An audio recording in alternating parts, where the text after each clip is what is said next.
आ आ आ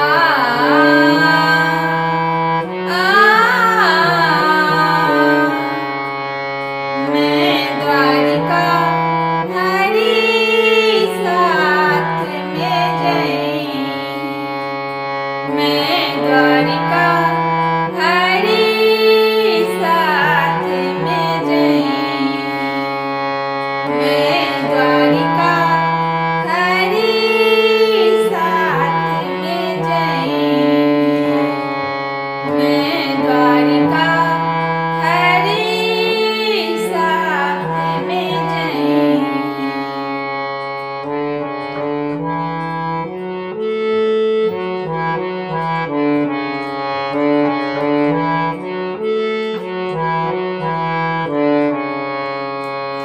आयल बालक छैल छबीला।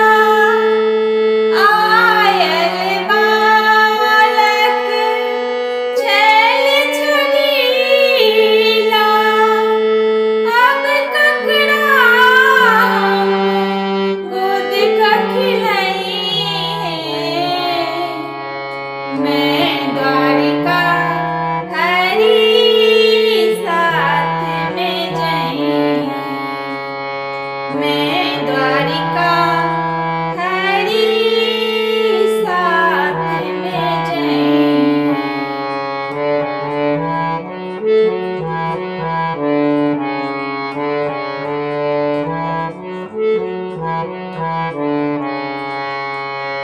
माखन मिश्री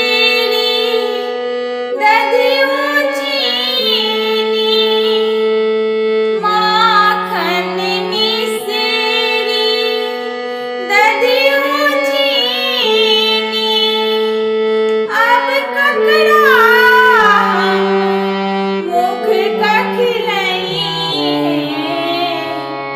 मैं द्वारिका हरी साथ में गई।